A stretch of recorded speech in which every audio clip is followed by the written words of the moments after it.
करेंगे। शिवेश जी कितना मदद किए? हम नहीं जानते, मेरा बड़ा बेटा बनकर खड़ा हुआ। बड़ा बेटा बनकर खड़े हुए। नहीं कर पाएगा जी। अब तो हम भी अमीर नहीं, हम भी गरीब ही हैं, ठीक ना।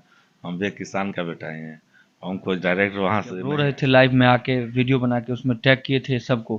तेजस्वी भैया को टैग किए थे, हमको टैग किए थे, मनीष भैया को टैग किए थे, और जो लोग गए तो भर्ती तो कर लिए, इमरजेंसी में भर्ती करवाए, लेकिन वहाँ पे सफाई कर्मचारी होता है वो इंजेक्शन देने लगे।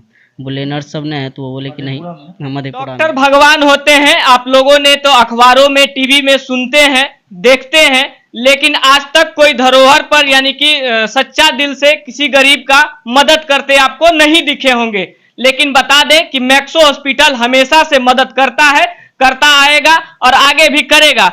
आज एक ऐसा केस इन्होंने सॉल्व किया है, जो कि एक गरीब बच्चा जो कि मधेपुरा से आते हैं, उनका पिताजी का तबीयत खराब होता है, कोई हॉस्पिटल नहीं रखता है, लेकिन Maxo hospital free of cost, बिना 1 रुपये का खर्च का उनका इलाज करता है। आज उनका पिताजी चल पा रहे हैं, बोल पा रहे हैं। हमारे साथ भगवान, यानी कि डॉक्टर नहीं भगवान बोलेंगे, इसलिए भगवान बोलेंगे कि गरीबों के लिए कहीं ना कहीं सबसे बड़ा बात है, बड़ा पहल है। आज तक तो सभी लोग बोलते हैं, लेकिन इन्होंने करके दिखाया है। सबसे पहले सर स्वागत है मेरे चैनल पर, कैसे हैं? बढ़िया, बहुत बहुत धन्यवाद आप लोगों को। जिस प्रकार सर हमेशा बिहार में देखा जाता है कि डॉक्टर लोग बहुत मोटा रकम लेते हैं किसी का इलाज करने के लिए, लेकिन आपने फ्री ऑफ कॉस्ट एक पिता का जान बचाया, एक बच्चे का बाप का जान बचाया। लेकिन सर कुछ लोग तो बोलेंगे नहीं, खाली झूठ मूठ का बोलते हैं, करते नहीं हैं, उनके लिए क्या कहेंगे? देखिए, सबको करना चाहिए, मैं तो यही कहूँगा, और हमारे तरफ से जो बनता है मैं अपनी तरफ से करता हूँ, और दूसरे लोग को भी यही कहेंगे कि जिससे जहाँ तक मदद करने का बने उतना तो करना चाहिए। हर आदमी को मदद के भावना से ही इलाज करना चाहिए। और रह गई बात जहाँ तक इलाज करने के लिए पैसे लेते हैं, तो कहीं ना कहीं अस्पताल में भी कुछ खर्च है, बहुत सारे स्टाफ होते हैं, बिजली बिल होते हैं, रेंट होते हैं, तो लेना चाहिए, लेकिन इतना भी नहीं लेना चाहिए कि जिससे कि किसी का घर परिवार मतलब घर द्वार बिक जाए और उसका इलाज भी ना हो पाए। आप एक लिमिट पैसा लेकर भी उसका इलाज कर सकते हैं, और जो एकदम सक्षम नहीं है उसको फ्री में भी इलाज करना चाहिए। सर आजकल तो देखा जाता है कि जनरल बुखार भी होता है तो डॉक्टर मोटी रकम लेके उसके ना जाने कौन कौन सा इलाज ऐसी करवा देते हैं, जांच पड़ताल करवा देते हैं, मोटा रकम खींच लेते हैं। लेकिन आपने सर एक बच्चे का पिता को बचाने के लिए उसका पूरा शरीर देखिए सर, इस बड़ी बात है। देखिए, किसी को हम नहीं कुछ बोलेंगे, इस पर नो कमेंट, लेकिन एक बात हम कहना चाहेंगे, कोई भी डॉक्टर बिना ज़रूरत के, है ना, जांच नहीं लिखते हैं, या कुछ ऐसे चीज बीमारी, एक मामूली बुखार भी कभी कभी जो है ना जानलेवा हो जाता है, इसलिए टेस्ट होना कोई खराब बात नहीं है। अननेसेसरी दवाइयाँ, अननेसेसरी मतलब कि उसको परेशानी, इसको नहीं करना चाहिए। लेकिन अब जो जहाँ ज़रूरत है, टेस्ट की ज़रूरत है तो होना चाहिए। टेस्ट नहीं होगा तो बीमारी कैसे पता चलेगा? इसलिए टेस्ट से कोई कमेंट नहीं करना चाहिए कि टेस्ट जरूरी होती है और होना चाहिए। क्योंकि शुरुआत में किसी को भी नॉर्मल बुखार होकर धीरे धीरे, आप सुने होंगे कि पहला दिन नॉर्मल बुखार आता है, और वो बुखार जो है एक मेनिंजाइटिस के रूप ले लेते हैं, जो ब्रेन तक चढ़ जाता है। तो चूंकि वो नहीं टेस्ट होने के कारण या सही उपचार नहीं होने के कारण बीमारी बढ़ जाती है। तो मेरे हिसाब से टेस्ट होना कोई ख़राब बात नहीं है, टेस्ट होनी चाहिए, और इलाज जो सही तरीके से इलाज होता है, एक अच्छे डॉक्टर का जो सोच होती है अच्छे इलाज करने का, वो करने की ज़रूरत है, आज करना चाहिए। अच्छा सर, बिहार में आए दिन देखा जा रहा है कि स्वास्थ्य व्यवस्था कहीं ना कहीं, सरकारी स्वास्थ्य व्यवस्था पूरी तरीका से चरमरा गई है। जहां पर अभी बता रहे थे कि जहां डॉक्टर को या फिर नर्स को सुई देना चाहिए, वहां पर सफाई कर्मी दे रहे हैं इंजेक्शन। आखिर सर ये हमारा स्वास्थ्य व्यवस्था कैसे सुधरेगा? देखिए, एक्चुअली क्या है ना कि सरकार पर सारा चीज़ नहीं ठेलना चाहिए, कहीं ना कहीं उसका हम और आप भी दोषी हैं। क्योंकि सरकार, मान ली कि सपोज दैट तेजस्वी यादव आपका भी हेल्थ मिनिस्टर है बिहार का, लेकिन वहाँ पर बहुत सारे डॉक्टर हैं, बहुत सारे पदाधिकारी हैं, वो चीज़ें उनको देखना है। ऐसा नहीं कि सरकार उसको उपलब्ध नहीं करा रही है, सरकार उसको दे रही है, लेकिन सरकार को फॉलो नहीं करते हैं, उसको कोई देखने वाला नहीं है। वो वहाँ के कहीं ना कहीं वहाँ के जो वरीय पदाधिकारी है वो दोषी है इसका, न कि वो तेजस्वी यादव और सरकार दोषी है। क्योंकि एक मेडिकल कॉलेज में मुझे जहाँ तक आइडिया है कि सरकार का करोड़ों रुपया जाती है महीने का, और वो करोड़ों रुपया कहाँ खर्च होता है, वो जो वहाँ का जो वरीय पदाधिकारी होते हैं, लोकल पदाधिकारी होते हैं, वो कहीं ना कहीं उसको बंदरवाट करके जो है सिस्टम को जो है चरमरा देते हैं। हर चीज़ मतलब सरकार दोषी नहीं होता है इसका। ये हमारे साथ देख सकते हैं कि यहाँ पर शिवेश जी हैं, यहीं से ये पहल शुरू हुआ था, और इन्हीं के द्वारा ये पहल हुआ कि नहीं, एक गरीब और असहाय के लिए खड़ा होना चाहिए। रात के अंधेरे में खड़े होकर प्रोग्राम में थे, लेकिन फिर भी वहां से लगातार कोशिश किए और मैक्सो में यहाँ पर भेजे और आज इलाज हुआ। इनके पिताजी बहुत अच्छे हैं अभी। सबसे पहले भैया स्वागत है, कैसे हैं? बस ठीक है। हम ये लोग, इनके पापा ठीक हैं वो ज़रूरी है। हम तो ठीक रहते ही हैं, और नहीं भी रहेंगे तो लोग ठीक कर देते हैं हम लोगों को। लेकिन बाकी इनके पापा का हाल बहुत ख़राब था, बहुत सीरियस था इनका हालत। और ये जब रो रहे थे लाइव में आके वीडियो बना के उसमें टैग किए थे सबको, तो एसपी भैया को टैग किए थे, हमको टैग किए थे, मनीष भैया को टैग किए थे, और जो जो लोग हैं बड़े बड़े जिनका अच्छा फॉलोअर है इनको ये टैग किए थे, ताकि इनके पापा का कोई ना कोई मदद हो पाए। तो शायद किसी ने नहीं सुना, मैं देखा एकाएक आने लगता है ना मेंशन में, देखे ही रो रहे हैं तो रोते हुए आदमी को नहीं देख पाता है ना कोई कोई, तो वो मेरे में भी थोड़ा सा है।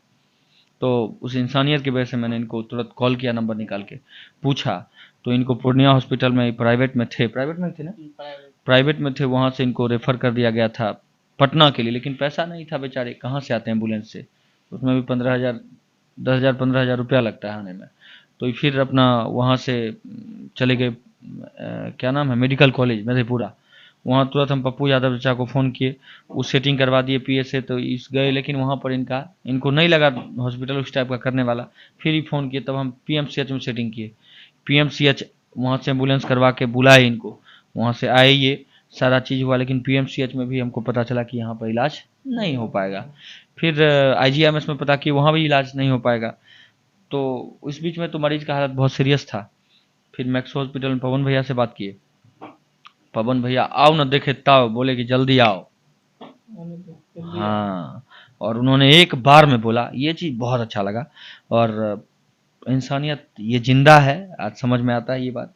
कोई सपोर्ट जल्दी नहीं करता है किसी को, लेकिन इन्होंने भी एक बार में सपोर्ट किया, जैसे मैंने इनको सपोर्ट किया। माध्यम हम है, लेकिन सब कुछ मैक्सो हॉस्पिटल ने किया। बस आज दिन हमेशा दिन देखा जाता है भैया कि कहीं ना कहीं बड़ा बड़ा हॉस्पिटल लोग पैसा के लिए ही ज़्यादातर डिमांड करते हैं। सबसे पहले आप पेशेंट आए नहीं कि कुछ फॉर्मेलिटी होता है, कुछ फॉर्म होता है, कुछ पेमेंट जमा करवाया जाता है। लेकिन मैक्सो हॉस्पिटल जिस प्रकार से कि गरीब के लिए नहीं, बिना कोई फॉर्मेलिटी का, बिना कोई पैसे का डायरेक्ट यहाँ पर एडमिट कर लेते हैं। तो इस प्रकार से जो कि हॉस्पिटल ये है, इस प्रकार से कितना हॉस्पिटल हमारे बिहार में हो जाए जो कि ये इन जैसे गरीब व्यक्ति लाचार होकर मृत्यु के। हमको लगता है पटना में हजारों हॉस्पिटल है, उस 1000 में 10 को अगर तैयार हो जाए ना, पूरे बिहार का इलाज हो सकता है।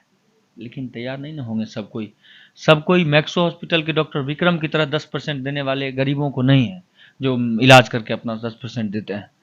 जबकि ये मैक्सो हॉस्पिटल पूरी तरह से सब लोग पर निर्भर है।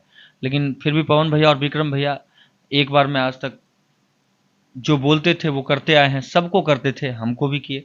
बाकी नीतीश जी हैं, नीतीश जी के साथ क्या हुआ ये इनसे आप जानकारी। क्या हुआ था आपके पिताजी को? पापा को पूर्णिया किसी मतलब प्राइवेट अस्पताल में भर्ती करवाए थे। वहाँ पर जितना हमसे हो सका, जितना मेरे अकाउंट में था, तो जितना व्यवस्था हुआ हमसे उतना किए। और जहाँ तक कि है, जितना सपोर्टर भी था, तो फ़ोन करने के बाद वो सब मोबाइल भी ऑफ कर लिए थे। बोलना नहीं चाहिए, मतलब मोबाइल ऑफ कर लिए थे। और भरोसा हमको सब पर से टूट गया था। मम्मी बोल रही थी आगे लेके जाएंगे तो बच जाएगा, पापा भी बोल रहे थे हमको आगे लेके चलो, आगे लेके चलो। तो वहाँ से लेके आ रहे थे मेडिकल कॉलेज पे, हमको भरोसा वहाँ पे भी था। तो सोचे रास्ते में एक वीडियो बनाते। हमको जिनके ऊपर भरोसा था, बिहार के नेता हो चाहे कलाकार हो या कोई भी हो, जिनका अच्छी खासी फॉलोवर है, तो उन पर हमको भरोसा था। और बारीकी से हम जानते भी थे उन सबको कि सही मतलब मदद करते हैं। लेकिन किसी की तरफ से कोई रिस्पॉन्स नहीं आया। लेकिन सीबीएस भी हमको फ़ोन किए रात में, तो और हमको आश्वासन भी दिए कि ऐसा मत सोचना कि हम मदद नहीं करेंगे। तो हमको विश्वास भी नहीं हुआ, सच में हमको विश्वास नहीं हुआ कि मेरा मदद करेंगे। ये भी मोबाइल ऑफ करके सुबह में बैठ जाएंगे। लेकिन 2 बजे रात से ही सुबह तक फ़ोन करते रहे। और देखे वहाँ पे लेके गए तो भर्ती तो कर लिए, इमरजेंसी में भर्ती करवाए। लेकिन वहाँ पे सफाई कर्मचारी होता है, वो इंजेक्शन देने लगे। बोले नर्स सब ने है, तो वो बोले कि नहीं, हम मधेपुरा में मेडिकल कॉलेज का था, तो सफाई कर्मचारी वाले इंजेक्शन लगाने आए। तो हम उसको बोले, डांटे, तो वो गया। फिर मतलब हम नहीं थे वहाँ पे, तो लगा दिया वही। फिर तो देखिए स्थिति सही नहीं है, तो वहाँ से फिर भैया को बोले सब बात। तो भैया बोले ठीक, अगर रेफ़र लिख रहा है तो डॉक्टर सुबह में आए तो डॉक्टर भी बोले कि ठेठी बसा होता है हम सबका मतलब मगही। तो बोला कि यहाँ पर सही मतलब व्यवस्था नहीं छो, अगर नहीं है तो। और 4 दिन से लाइटो कटल छे और मेडिकल कॉलेज पर भरोसा करने छोड़ दी। तो हमको पूरा रोने लगे बाहर में। तो भैया फ़ोन किए, बोले ठीक है। वहाँ से तो रेफ़र करवा करके पटना लाए। तो पटना में फिर पवन भैया को नंबर दिए मैक्सो अस्पताल के। मैक्सो अस्पताल में कितना खर्चा अभी तक आप दिए? हमको एक भी रुपया नहीं बताया और आज तक 1 रुपया के लिए टॉर्चर भी नहीं किए हैं। मतलब फ्री ऑफ कॉस्ट सारा कुछ हुआ। तो हमें उम्मीद लगता है मतलब 4 से 5 लाख तो लग ही गए होंगे, जो कि हम वहाँ पे 3-4 रोज रखे थे पूर्णिया में, तो हमको 1.5-2 लाख रुपया पड़ गया था। तो यहाँ तो ज़्यादा ही लगे होंगे, लेकिन कितने दिन रखे हैं? यहाँ 13 रोज से हैं और आज तक 1 रुपया के लिए भी नहीं बोले हैं। और कितना बिल है, बिल तक भी हमको नहीं दिखाए हैं, जो उसके दिल में हो, मतलब टेंशन हमको होता वही। देखिए यहाँ पर माता जी हैं, इनसे भी बात करने का कोशिश करेंगे। शिवेश जी कितना मदद किए? हम नहीं जानते, मेरा बड़ा बेटा बनकर खड़ा हुआ। बड़ा बेटा बनकर खड़े हुए हैं। अच्छा क्या हुआ था उनको? तबीयत खराब हुआ था। तबीयत खराब हो गया था और बोल पा रहे थे, चल पा रहे थे या फिर एकाएक 3 बजे रात से बोली बंद हो गया था। एक मतलब 3 बजे रात से बोली बंद हो गया था। देख पा रहे हैं हमेशा से खड़े रहते हैं। सबसे पहले भैया स्वागत है, कैसे हैं? बस आपको भी स्वागत है BH न्यूज को। भैया कहीं ना कहीं आजकल पटना में तो विशेष करके देखा जाता है कि कोई भी मरीज हो चाहे जो भी हो, उससे सबसे पहले कुछ पैसा कुछ फॉर्मेलिटी निभाया जाता है हॉस्पिटल में, लेकिन आज आपने एक गरीब व्यक्ति का जान बचाए हैं बिना कोई पैसा के। क्या कहेंगे भैया? इस विशेष में मैं क्या कहूँ, हमसे जितना बना उतना किया और क्या इसे, हमसे जितना बना उतना किए हैं। हमेशा से देखा जाता है सिर्फ ये कलाकार के लिए हॉस्पिटल है, लेकिन आज गरीब के लिए बहुत बड़ा बात है। क्या बोलेंगे भैया? बोलते नहीं है, आखिर काहे नहीं बोलते हैं? देखिए गरीब और अमीर में बहुत अंतर है, ठीक ना। जो गरीब कर देगा वो अमीर कभी नहीं कर पाएगा। तो हम भी अमीर नहीं, हम भी गरीब ही हैं, ठीक ना। हम भी एक किसान का बेटा ही हैं, हम कोई डायरेक्ट वहाँ से नहीं आए हैं, हम भी एक उसी ज़मीन से आए हैं, ठीक है। तो इसमें ज़्यादा क्या करना। बहुत बहुत धन्यवाद भैया। आप लोग इनके बारे में क्या सोचते हैं? और बिहार के जो गरीब जो भी लोग हैं, जहां सरकारी अस्पताल में जाते हैं वहां अच्छा इलाज नहीं हो पाता है, उनके बारे में क्या सोचते हैं? अपना राय कमेंट बॉक्स में जरूर दीजिएगा। फिर मिलेंगे किसी और खबर के साथ, तब तक के लिए जय हिंद।